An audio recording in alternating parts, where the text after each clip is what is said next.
তেজগাঁ থেকে সংবাদ সন্ধ্যা নিয়ে আপনাদের সামনে আছি আমি সুমনা সিং এবং আমি মুজাহিদুল ইসলাম। শুরুতেই জানিয়ে দিচ্ছি সংবাদ শিরোনাম।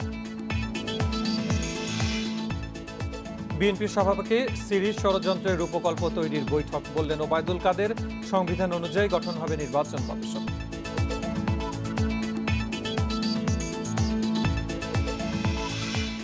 শিগগিরই স্কুলগামী শিক্ষার্থীদের দেয়া হবে করোনার টিকা, সিদ্ধান্ত নিয়েছে সরকার, জানালেন স্বাস্থ্যমন্ত্রী।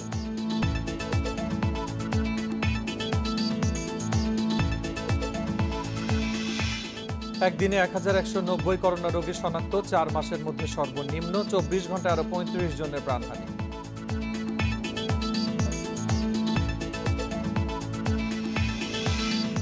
মধ্যরাতে শেষ হচ্ছে 161 ইউনিয়ন পরিষদ ও 9 পৌরসভায় নির্বাচনের প্রচার, ভোট গ্রহণ সোমবার।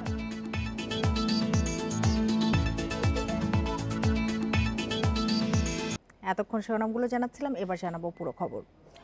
বিএনপি সভাকে সিরিজ ষড়যন্ত্রের রূপকল্প তৈরির বৈঠক, বলছেন আওয়ামী লীগ সাধারণ সম্পাদক ওবায়দুল কাদের। আর সংবিধান অনুযায়ী নির্বাচন কমিশন গঠন হবে জানিয়ে ভোট নিয়ে সহিংসতার চেষ্টা করলে কড়া জবাব দেওয়া হবে বলেও সতর্ক করেন তিনি। শনিবার বঙ্গবন্ধু এভিনিউয়ের কেন্দ্রীয় কার্যালয়ে বসে আওয়ামী লীগের সম্পাদক মণ্ডলীর সভা। এতে যোগ দেন দলের সাধারণ সম্পাদক ওবায়দুল কাদের। এ সময় কেন্দ্রীয় কার্যালয়ের সামনে মুক্তিযোদ্ধা প্রজন্ম লীগের প্রতিষ্ঠাবার্ষিকীর অনুষ্ঠান বন্ধ করার নির্দেশ দেন ওবায়দুল কাদের। বলেন, এসব সংগঠনের বেশ কয়েকটি দলের নাম ভাঙিয়ে চাঁদাবাজি করছে। নেতাদের বলেন, এদের সভা সমাবেশে না যেতে। এইসব দোকান অনেকে খুলে থাকে চাঁদাবাজির জন্য। এগুলো আসলে চাঁদাবাজির প্রতিষ্ঠান সবাই করে তা না, কিছু কিছু প্রতিষ্ঠান আছে নিরঙ্কুশভাবে এরা চাঁদাবাজি নির্ভর, চাঁদা নির্ভর পার্টি, এবং এরা দলের নাম ভাঙায়। এ সময় ওবায়দুল কাদের আরও জানান, নির্বাচন কমিশন গঠন হবে সংবিধান অনুযায়ী। আর দেশে আগাম নির্বাচনের কোনো সম্ভাবনা নেই জানিয়ে ভোট হবে নির্ধারিত সময়েই। আওয়ামী লীগের ইতিহাসে আগাম কোনো সম্মেলন হয়নি। নির্বাচন যথাসময়ে হবে, সম্মেলনও ইনশাল্লাহ যথাসময়ে। নানা পর্যায়ের নেতাদের সঙ্গে বিএনপির টানা 3 দিনের বৈঠক প্রসঙ্গে আওয়ামী লীগ সাধারণ সম্পাদক বলেন, এটি সরকারের বিরুদ্ধে সিরিজ ষড়যন্ত্র। Hasif Mahmud Shah, independent news, Dhaka. শিগগিরই স্কুলগামী শিক্ষার্থীদের করোনার টিকা দেওয়া হবে, এ বিষয়ে সরকার সিদ্ধান্ত নিয়েছে বলে জানিয়েছেন স্বাস্থ্যমন্ত্রী জাহিদ মালেক। দুপুরে মানিকগঞ্জ পৌরসভার মিলনায়তনে এক মতবিনিময় সভায় কথা জানান তিনি। মন্ত্রী বলেন, ফাইজারের টিকার মাধ্যমে শুরু হবে এই কার্যক্রম। এরপর পর্যায়ক্রমে সব শিক্ষার্থীকে এর আওতায় আনা হবে। এ বিষয়ে এরই মধ্যে সরকার কাজ শুরু করেছে বলে জানান তিনি। ফাইজারের টিকা যেহেতু -70 ডিগ্রি তাপমাত্রায় রাখতে হয়, সে কারণে যেসব এলাকায় টিকা রাখার ব্যবস্থা আছে সেখানে শিক্ষার্থীদের আগে টিকা দেওয়া হবে। যারা 12 থেকে 17 বছর বয়সের তাদেরকেও টিকা দেওয়ার সিদ্ধান্ত নিয়েছি এবং মাননীয় প্রধানমন্ত্রী শেখ হাসিনা সেই অনুমোদন দিয়েছে। আমাদের কাছে যে টিকাটা আছে অর্থাৎ ফাইজার, এই টিকাটি আমরা আমাদের ছেলে মেয়েদেরকে আমরা দিব। যে ফাইজার টিকা একটি খুবই তাপমাত্রা সংবেদনশীল টিকা। প্রাথমিক পর্যায়ে যেখানে যেখানে এই ব্যবস্থা বর্তমানে আমাদের কাছে আছে সেই এলাকায় আমরা দেওয়ার কর্মসূচি হাতে নিব। চীন থেকে কেনা সিনোফার্মের আরও 50 লাখ ডোজ টিকা দেশে এসেছে। রাতে বাংলাদেশ বিমানের একটি ফ্লাইটে টিকাগুলো শাহজালাল বিমানবন্দরে পৌঁছায়। পরে বিমানবন্দর থেকে টিকাগুলো টঙ্গীতে বেক্সিমকোর ওয়্যারহাউসে পাঠিয়ে দেওয়া হয়। এ নিয়ে সব মিলিয়ে সিনোফার্মের মোট 2.49 লাখ ডোজের বেশি টিকা পেল বাংলাদেশ। সিনোফার্মের 10 কোটি ডোজ টিকা কিনতে চুক্তি করেছে সরকার। এছাড়া কোভ্যাক্স থেকেও বাংলাদেশ সিনোফার্মের টিকা পাচ্ছে বিনামূল্যে।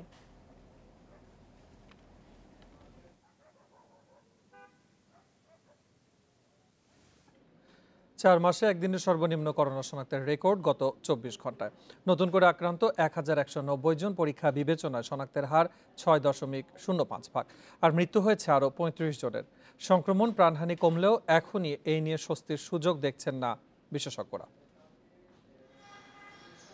দেশে করোনা সংক্রমণ ও মৃত্যু নিম্নমুখী। গত 24 ঘন্টায় 808 ল্যাবে 19,668 নমুনা পরীক্ষায় সংক্রমণ শনাক্ত হয়েছে 1190 জনের। এ সংখ্যা গত ১৬ সপ্তাহে সর্বনিম্ন, আর শনাক্তের হার দাঁড়িয়েছে ৬.০৫%। এতে দেশে মোট আক্রান্তের সংখ্যা দাঁড়ালো ১৫,৪১,৩০০ জনে। এদিকে করোনায় মৃত্যু হয়েছে আরও ৩৫ জনের। এর মধ্যে ঢাকা বিভাগে ১৯, চট্টগ্রামে ৬ এবং রাজশাহী ও খুলনায় মারা গেছেন ৩ জন করে। এ নিয়ে মোট প্রাণহানি ২৭,১৮২ জনের। সংক্রমণ মৃত্যু কমের দিকে থাকলেও এখনই এ নিয়ে স্বস্তিতে থাকার সময় আসেনি বলে সতর্ক করছেন বিশেষজ্ঞরা। কোভিড-১৯-এর বিরুদ্ধে, ডেল্টা ভ্যারিয়েন্টের বিরুদ্ধে প্রতিরোধমূলক যে ব্যবস্থা, যে আচরণ, সেটা থেকে যদি আমরা সরে যাই তাহলে কিন্তু আমাদের মধ্যে এটা আবার অন্যান্য দেশের মতোই বেড়ে যাবে। গত ২৪ ঘন্টায় করোনা থেকে সেরে উঠেছেন ১,৬৪৫ জন। এ নিয়ে মোট সুস্থের সংখ্যা দাঁড়ালো ১৪,৯৮,৬৫৪ জনে। মাহমুদ শরীফ, ইন্ডিপেন্ডেন্ট নিউজ, ঢাকা। আগামী প্রজন্মের জন্য টেকসই ভবিষ্যৎ নিশ্চিতে অংশীদারিত্বের ভিত্তিতে কাজ করতে বিশ্বের প্রধান অর্থনীতির দেশগুলোর প্রতি আহ্বান জানিয়েছেন প্রধানমন্ত্রী শেখ হাসিনা। শুক্রবার ওয়াশিংটন ডিসিতে major economies forum on energy and climate শীর্ষ সম্মেলনে ধারণকৃত ভাষণে প্রধানমন্ত্রী একথা বলেন। মার্কিন প্রেসিডেন্ট জো বাইডেনের আহ্বানে শুক্রবার ওয়াশিংটন ডিসিতে major economics forum on energy and climate শীর্ষ সম্মেলনের উচ্চ পর্যায়ের অনুষ্ঠানে বক্তব্য রাখেন প্রধানমন্ত্রী শেখ হাসিনা। ধারণ করা এই ভাষণে জ্বালানি ও জলবায়ু পরিবর্তন নিয়ন্ত্রণে ৫টি প্রস্তাব তুলে ধরেন। প্রথম প্রস্তাবে প্রধানমন্ত্রী বৈশ্বিক তাপমাত্রা বৃদ্ধি ১.৫ ডিগ্রি সেলসিয়াসে সীমিত রাখার লক্ষ্যে প্রধান দেশগুলোতে কার্বন নির্গমন হ্রাস করার জন্য পদক্ষেপ নেওয়ার আহ্বান জানান।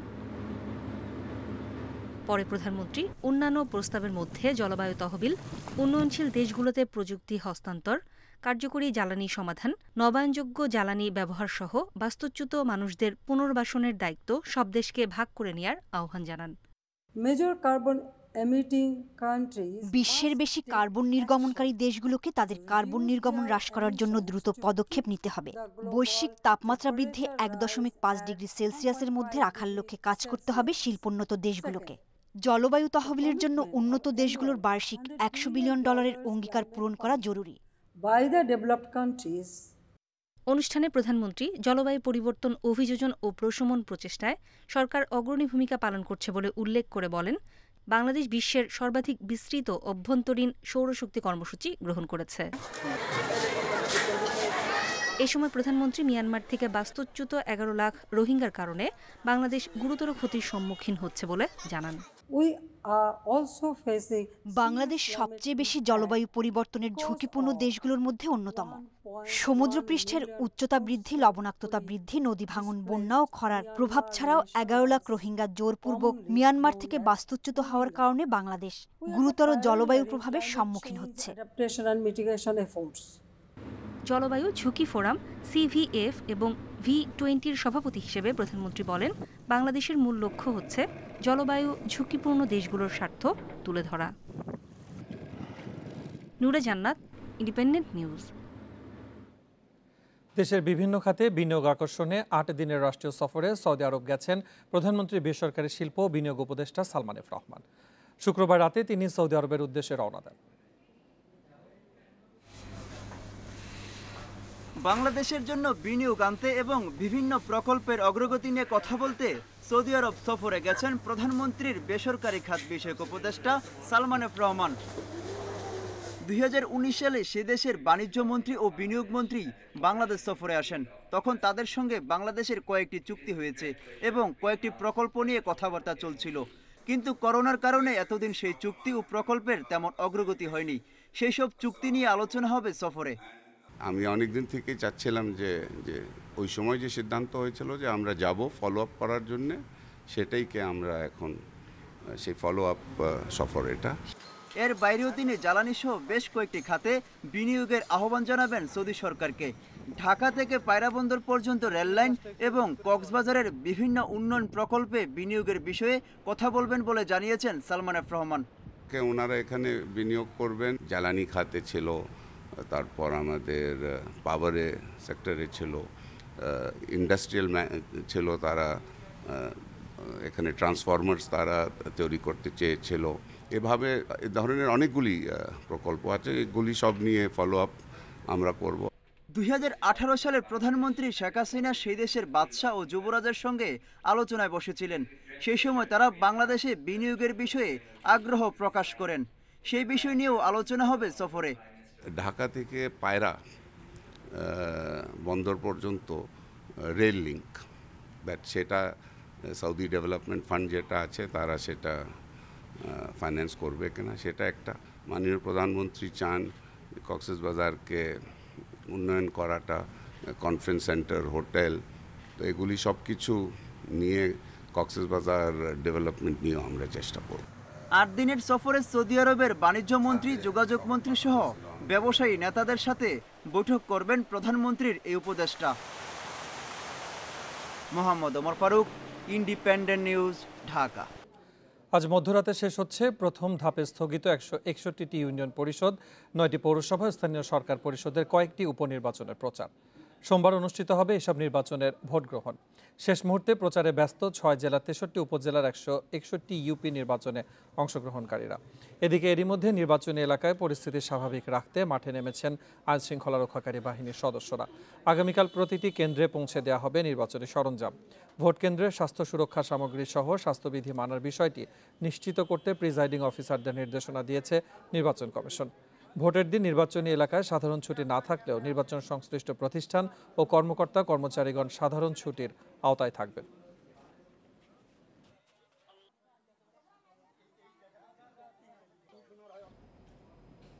ক্যাসিনো বিরোধী অভিযানের পর বন্ধ হয়ে গেছে অনেক জুয়ার ক্লাব। ক্লাব ভিত্তিক ক্যাসিনো বন্ধ হলেও এখনও চলছে অনলাইনে। এসব জুয়ারিদের ধরতে অভিযান চালাচ্ছে আইনশৃঙ্খলা রক্ষাকারী বাহিনী। জুয়ার আসর থেকে এরই মধ্যে বেশ কয়েকজনকে গ্রেপ্তার করা হয়েছে। 2 বছর আগেও জুয়ার আসরে মুখর ছিল রাজধানীর ফকিরাপুলের ইয়ং মেন্স ক্লাব, কিন্তু ক্যাসিনো বিরোধী অভিযানের পর বন্ধ হয়ে গেছে এটি। শ্যাওলা পড়েছে ক্লাবের আঙিনায়, পানি জমে স্যাঁতসেঁতে হয়ে আছে মেঝে। একই অবস্থা ঐতিহ্যবাহী ওয়ান্ডারার্স ক্লাবের। ক্যাসিনো বিরোধী অভিযানের সময় সিলগালা করে দেওয়া হয় ক্লাবটি, তারপর থেকে এখানে নেই কারো আনাগোনা। ক্লাব ভিত্তিক জুয়া বন্ধ হলেও এখনও অনলাইনে চলছে ক্যাসিনো। এই বিষয়ে সাইবার মনিটরিং ইউনিট সতর্ক রেখেছে র্যাব। তথ্য পেলেই যাচ্ছে অভিযানে। ক্যাসিনো জুয়া বলে আর থাকছে না, এখন সবাই অনলাইন কেন্দ্রিক জুয়া খেলছে। র্যাব সাইবার মনিটরিং সেল আছে, যার মাধ্যমে আমরা নিয়মিত অনলাইনে যারা এই ধরনের জুয়ার সাথে সংশ্লিষ্ট হচ্ছে বা অনলাইন বিভিন্ন অ্যাক্টিভিটিস, অপরাধ কাজ করছে অনলাইনে, এদের বিরুদ্ধে কিন্তু আমরা নিয়মিত অভিযান পরিচালনা করছি। র্যাব বলছে বিভিন্ন অ্যাপ ও সাইট ব্যবহার করে বিটকয়েন বা ডিজিটাল মুদ্রার মাধ্যমে চলছে অনলাইন জুয়া। এর মাধ্যমে কোটি কোটি টাকা হাতিয়ে নিচ্ছে অসাধু চক্র। সাম্প্রতিক সময়ে যে অনলাইন জুয়া যেগুলো দেখেছি, এক্ষেত্রে আমরা অধিকাংশ ক্ষেত্রেই দেখেছি যে এদের যে পেমেন্ট, এই পেমেন্টটা ক্রিপ্টোকারেন্সির মাধ্যমে করা হয়, যেটা বিটকয়েনের মাধ্যমে করা হয়। এই যে অনলাইন জুয়া, সেক্ষেত্রে আমরা দেখেছি যে আইপিএল জুয়া দেখেছি বা বিশ্বের বিভিন্ন ফুটবল ক্লাব খেলার সময় তাদেরকে জুয়া দেখেছি। 2019 সালের পর বড় কোনো অভিযান না চললেও মাঝে মধ্যেই গ্রেপ্তার করা হচ্ছে জুয়ারিদের। Khaled Raihan, independent news, Dhaka. বিদেশে যাওয়ার আগে স্বাস্থ্য পরীক্ষা করান ব্রাহ্মণবাড়িয়ার ফরহাদ হোসেন। রাজধানীর কুড়িলে অ্যালাইড ডায়াগনস্টিক সেন্টারে পরীক্ষায় HIV পজিটিভ আসে তার। পরে বঙ্গবন্ধু মেডিকেল ও ICDDRBতে আসে নেগেটিভ। এই ঘটনায় অ্যালাইড ডায়াগনস্টিকের বিরুদ্ধে ভাটারা থানায় মামলা করেছেন ফরহাদের মা।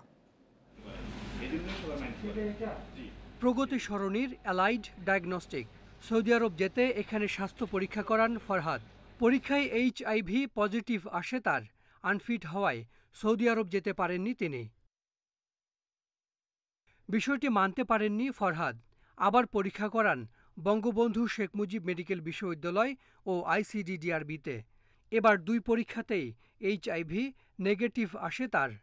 আমার ভিসাটা মারা যাচ্ছে, তো ভিসা যে টাকাটা দিলাম এটা দেওয়ার বলছে যে আপনি কিছুদিনের ভিতর, এই মাসের ভিতর যদি ফিট হয় তাহলে ঠিক আছে, আর যদি না হয় উনি আর কোনো রেসপন্স নিতে পারবে না। কোনো মা যেমন সন্তান নিয়ে যেমন এরকম প্রতিটা হসপিটালে যেমন ঘোরাঘুরি না করে, এরকম মিথ্যা একটা অপবাদ নিয়ে আমি লজ্জা 1 মাস ধরে আমি ঢাকা শহরে, বুঝছেন, আমি বাড়িটা তালা দিয়ে আমি আমার ছেলে নিয়ে ঢাকা শহরে আছি।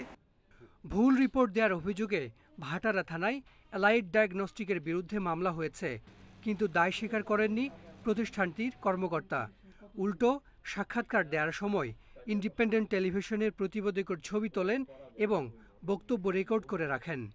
ধরে নিলাম যে ওর ঝুঁকিপূর্ণ কোনো ইয়ে ছিল না, হ্যাঁ, কোনো রিস্ক ফ্যাক্টর বা মেলামেশার কোনো হিস্ট্রি ছিল না, তারপরেও আসছে। আমি যখন ফার্স্ট টাইম হয়েছে, তো সেকেন্ড টাইম যখন আসছে তখন আমি বলছি ঠিক আছে, আমি আবার ব্লাড নেই, আপনারা আসেন। আমার জানা মতে মানে এগুলি ডেফিনেটলি ঠিক আছে। ঘটনার তদন্ত এবং অভিযোগের প্রমাণ পাওয়া গেলে ব্যবস্থা নেওয়া হবে বলে জানায় স্বাস্থ্য অধিদপ্তর। Hasan Misbah, independent news, Dhaka. ঢাকা সহ 6 জেলায় সড়ক দুর্ঘটনায় 11 জন নিহত হয়েছেন, আহত হয়েছেন 9 জন। তাদের বিভিন্ন হাসপাতালে ভর্তি করা হয়েছে। অনিয়ন্ত্রিত যান চলাচলই বেশিরভাগ দুর্ঘটনার কারণ বলছেন প্রত্যক্ষদর্শীরা। কুমিল্লার মনোহরগঞ্জে শনিবার সকাল 11:15টার দিকে বাস ও অটোরিকশার সংঘর্ষে 3 জন নিহত হয়েছেন। পুলিশ জানিয়েছে, নোয়াখালী থেকে ঢাকাগামী হিমাচল পরিবহনের একটি বাসের সঙ্গে বিপরীত দিক থেকে নোয়াখালীগামী অটোরিকশাটির সংঘর্ষ হয়। ঘটনাস্থলেই অটোরিকশার চালক সহ 3 জন নিহত হন। আহত হন আরও 3 জন। সিএনজি ছিল, তাকে মুখে করে নিয়ে ফিরিয়ার বাকি দোকানের দিকে দিয়ে দিচ্ছে এবং সিএনজির যাত্রীগুলা সবগুলা মারা গেছে। রাস্তার উপরে দাঁড়ানো একটি ট্রাক্টরের সাথে ধাক্কা খায় এবং ধাক্কার সাথে সাথে ট্রাক্টরটি আমাদের দোকানের সামনে গিয়ে দুমড়ে মুচড়ে পড়ে। সিএনজির 2জন যাত্রী সহ ড্রাইভার সহ 3 জন ঘটনাস্থলে মারা যায়। গুরুতর আহত অবস্থায় একজনকে কুমিল্লা মেডিকেলে রেফার করা হয়েছে, আর 2 জন শিশু সহ একজন নারী, তারা নাথরিপুরা ভুইয়া মেডিকেলে আহত অবস্থায় ভর্তি আছে। সিলেটের গোলাপগঞ্জে পণ্যবাহী পিকআপ ভ্যানের সঙ্গে প্রাইভেট কারের সংঘর্ষে নিহত হয়েছেন 2 জন। তারা হলেন বিয়ানীবাজারের 70-এর বেশি বয়সী শফিকুদ্দিন ও তার নাতি 1 বছরের আরিয়ান আহমদ। এ ঘটনায় আহত 4 জনও একই পরিবারের সদস্য। বেলা 11:30টায় সিলেট জকিগঞ্জ আঞ্চলিক মহাসড়কের রানাপিং এলাকায় ঘটে এ দুর্ঘটনা। আহতদের ওসমানী মেডিকেল কলেজ হাসপাতালে ভর্তি করা হয়েছে। চাঁপাইনবাবগঞ্জের শিবগঞ্জে পাইলিং মোড়ে ট্রাকের ধাক্কায় নিহত হয়েছেন অটোরিকশার 2 যাত্রী। এ ঘটনায় আহত আরও 2 জন।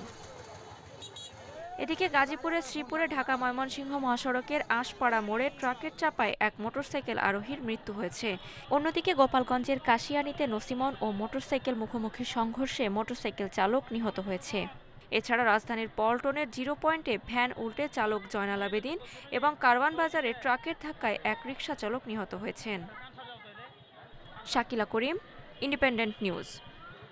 ই-ভ্যালির মতো প্রতারণা করছে এমন সব ই-কমার্স প্রতিষ্ঠানের বিরুদ্ধে ব্যবস্থা নেওয়া হবে বলে জানিয়েছে ডিবি পুলিশ। দুপুরে ডিএমপি মিডিয়া সেন্টারে সংবাদ সম্মেলনে এই কথা জানান সংস্থাটির অতিরিক্ত কমিশনার AK-M হাফিজ আক্তার।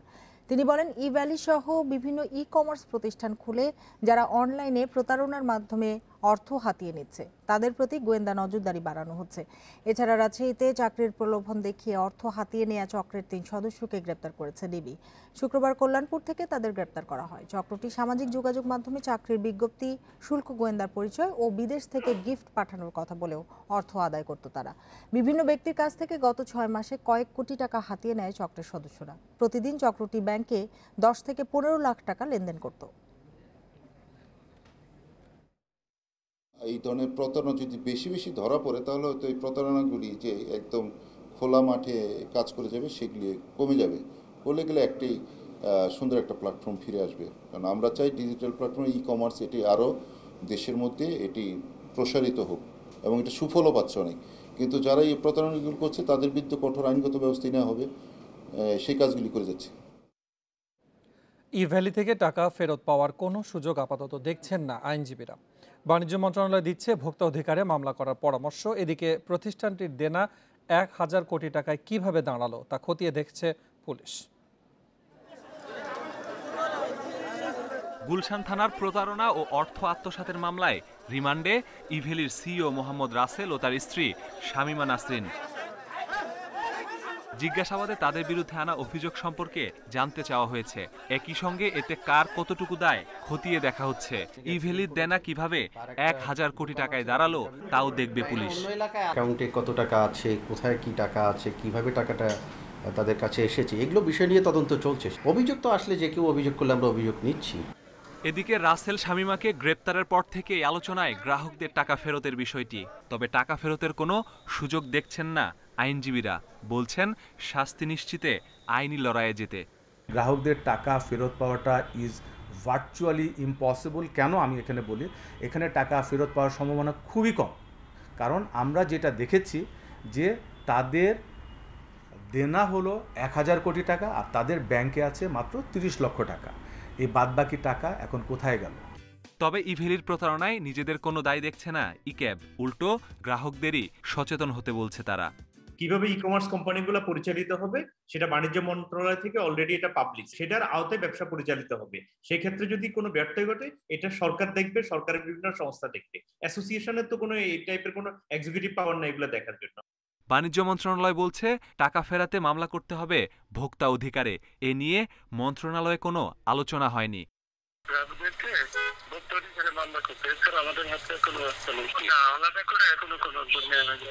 এদিকে গুলশানের পর রাসেল শামীমার বিরুদ্ধে ধানমন্ডি থানায় ৩৫ লাখ টাকা আত্মসাতের অভিযোগে মামলা করেছেন এক সরবরাহকারী। এ মামলায় তাদের গ্রেপ্তার দেখিয়ে ৭ দিনের রিমান্ড আবেদন করেছে পুলিশ।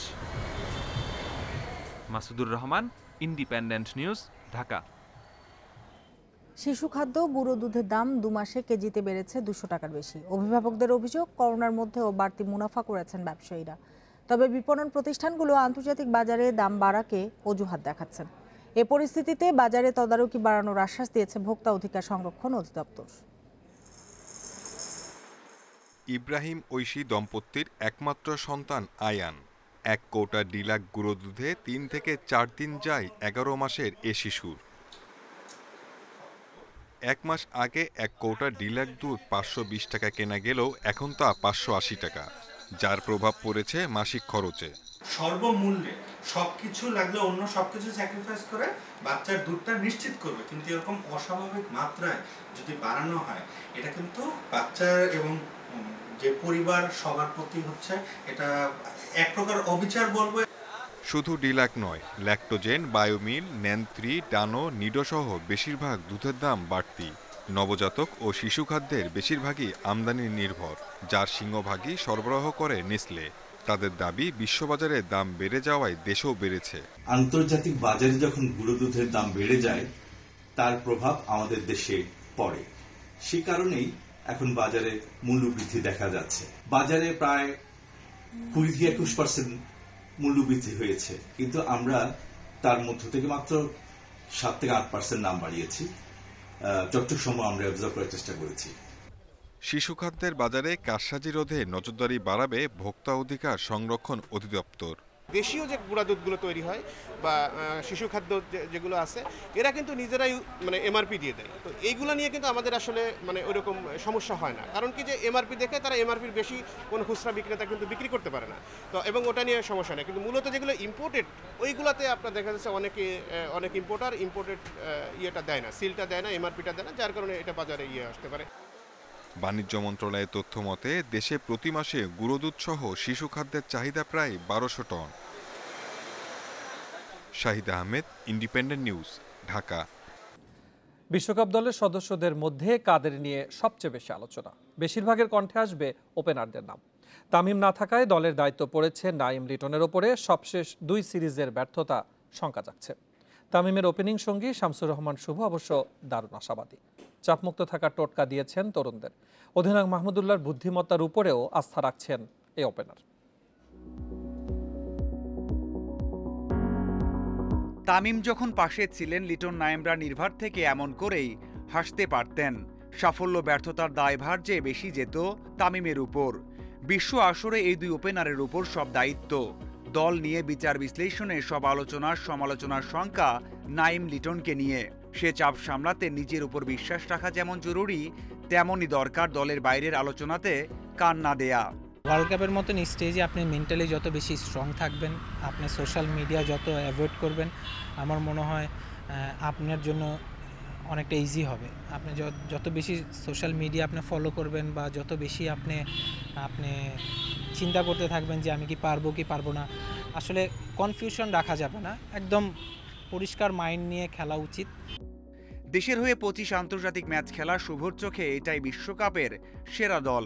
কম্বিনেশন ঠিক রাখতে পারলে খুব বেশি সময় লাগবে না ফর্মে ফিরতে। অধিনায়ক মাহমুদুল্লাহ দলকে গুছিয়ে নিয়েছেন দারুণভাবে। সাফল্যের মন্ত্রে আত্মবিশ্বাসী হয়েছেন। তার সাহসী সিদ্ধান্ত বিশ্বকাপে কাজে দেবে বলছেন এই ওপেনার। এই মুহূর্তে এর থেকে ভালো টিম হয়তো বা আপনি করতে পারবেন না, কারণ এটা বেস্ট পসিবল টিম আমার মনে হয় যে ওয়ার্ল্ড কাপে সবাই অনেক দিন ধরে একসাথে আছে, সবাই অনেক দিন ধরে খেলছে। তো আমার মনে হয় যে আসলে গুড টিম। তা রিয়াদ ভাই সবসময় ভালো ক্যাপ্টেন্সি করে আসছে, তো আমার আশা থাকবে যে ইনশাল্লাহ উনি লিড দিবে সামনে এবং দেশকে একটা ভালো একটা সম্মানজনক অবস্থায় নিয়ে যাবে। বোলিং ডিপার্টমেন্ট নিয়ে চিন্তা নেই, মুস্তাফিজ সাকিব আরও অভিজ্ঞতা অর্জন করবেন আইপিএল খেলে। আসরের শুরুতে মোমেন্টাম পাওয়া গেলে দুর্দান্ত কিছু সম্ভব বলছেন শামসুর রহমান শুভ। Mazharul Islam, independent news. এই ছিল সংবাদ সন্ধ্যার আয়োজন। ইন্ডিপেন্ডেন্ট টেলিভিশনের সব খবর আরও বিস্তারিত জানতে চোখ রাখুন ফেসবুক, ইউটিউব এবং টুইটারে। ধন্যবাদ সবাইকে এতক্ষণ সাথে থাকার জন্য।